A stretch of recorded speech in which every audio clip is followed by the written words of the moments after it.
Good morning. It's Monday, and we're going to continue our devotionals in the Psalms. And today we're going to be in Psalm 35. I'm not going to read the whole thing, I'm just going to read the first 6 verses or so. I want to welcome those of you who are outside Horizon Church. We're recognizing that more than just the people of our church are getting this. I hope it's a blessing to you. Let me read these first 6 verses for you, and then we'll talk about them. Contend, Lord, with those who contend with me. Fight against those who fight against me. Take up shield and armor. Arise and come to my aid. Brandish spear and javelin against those who pursue me. Say to me, I am your salvation. May those who seek my life be disgraced and put to shame. May those who plot my ruin be turned back in dismay. May they be like chaff before the wind, with the angel of the Lord driving them away. May their path be dark and slippery, with the angel of the Lord pursuing them.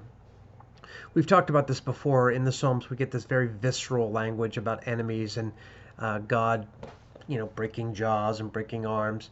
And sometimes the language is really a little bit uncomfortable because we don't have that kind of direct application where we're thinking about human enemies in the same way that perhaps the psalmist was. But I do think that there's real valid application as to think of this in terms of spiritual warfare.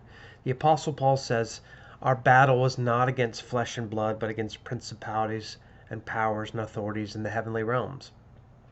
I don't know about you, but I find that the enemy is on full attack these days. On any given day,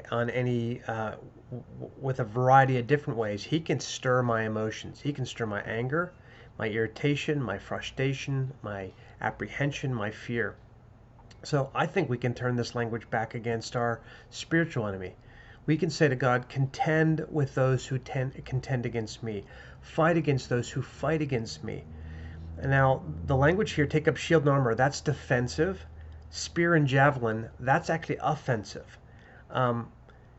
I think we can say, God, protect me from the ways the enemy is trying to distract me and get me angry or frustrated or stirred.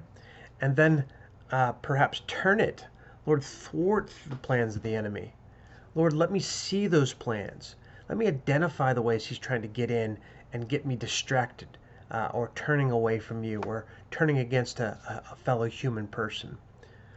I think this is a day when you and I can learn something about spiritual warfare. We can pray this psalm as a way of engaging our spiritual enemy so that we continue to kind of find God's path, finds God's will, find the ways that God wants us to live in the world, constantly turning to him as our both defense and our offense. I hope this is an encouragement to you. Grace and peace to you today.